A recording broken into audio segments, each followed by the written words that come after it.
السلام علیکم اسٹوڈنٹس. آج کا جو ہمارا ٹاپک ہے rights and duties in Islamic jurisprudence. Rights and duties کے اوپر ایک ہم ڈیٹیلڈ کوشچن آلریڈی پڑھ چکے ہیں اور یوٹیوب چینل کے اوپر اس کوشچن کی ویڈیو موجود ہے. ہمارے اسٹوڈنٹ کی طرف سے آ رہا تھا ایک کہ ہر کوشچن کے ساتھ ہمیں ایم سی کیوز بھی دیے جائیں. تو اب نیکسٹ لیکچرز میں ہماری کوشش ہوگی کہ ہر کوشچن کے ساتھ کچھ ایم سی کیوز جو ہیں جو امپورٹنٹ ایم سی کیوز ہوں وہ اس کوشچن کے ساتھ اٹیچ کر دیے جائیں. آج ہم اپنا ٹاپک اسٹارٹ کرتے ہیں. What is the primary source of Islamic law? کہ اسلامک لا کا primary and important source of law کون سا ہے؟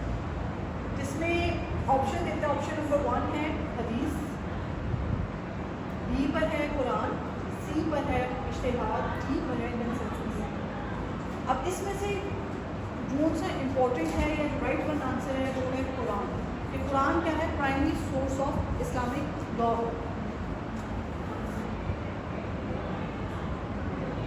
کوشچن نمبر 2 ہے in Islamic jurisprudence which of the following is considered a fundamental right of every Muslim.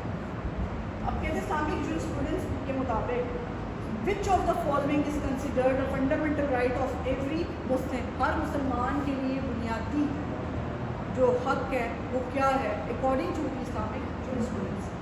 Right to wealth, right of privacy, right of education, right to freedom of speech. تو اس سے جو right one answer ہے وہ ہے right of education. تعلیم حاصل کرنا ہر مسلمان مرد اور عورت پر فرض ہے. نیکسٹ کوشچن ہے اس میں ہمارے پاس کوشچن نمبر 3. کوشچن نمبر 3 ہے which of the following concepts refers to the duties of Muslims towards one another.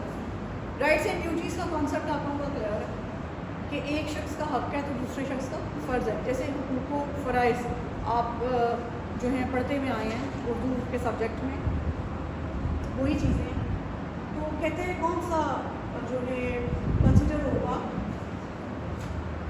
کون سی ڈیوٹی کنسیڈر ہوگی مسلمس ٹوورڈز ون انادر, یعنی کہ ایک ہی وہ ڈیوٹی ہو اور دوسرے کا جو ہے وہ رائٹ ہو جائے. تو کیا ہے؟ فرض, سنت, اخلاق اور حقوق. تو جب ایک کا فرض ہے تو دوسرے کا وہ کیا ہے؟ حق ہے.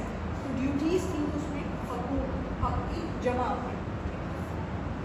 What is the term used of the obligations that a Muslim must fulfill such as prayer and fasting? کون سی چیز مسلمس کے لیے مسٹ ہے اس کو فلفل کیا جائے, پورا کیا جائے, سچ ایز پریئر, نماز اور روزے کے ساتھ.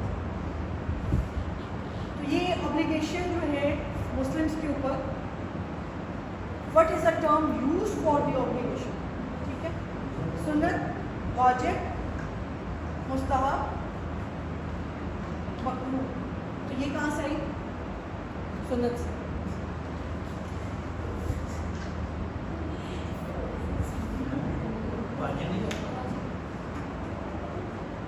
کیا ہے رائٹ ون آنسر؟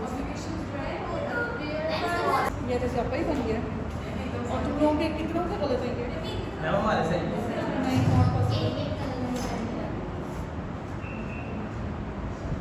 اچھا جی. کوشچن نمبر 6 ہے the concept of zakat in Islamic jurisprudence primarily refers to voluntary charity, mandatory almsgiving, fasting during Ramzan or pilgrimage to Makkah. اس کا رائٹ ون آنسر ہے be, mandatory almsgiving. Which of the following is a duty of the state in Islamic jurisprudence? To enforce secular laws, to ensure justice and protect the rights of citizens. 1.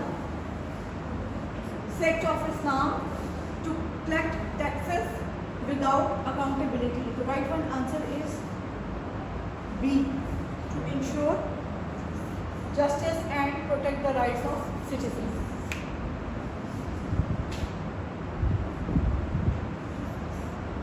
Question number 8 ہے in Islamic jurisprudence the term other refers to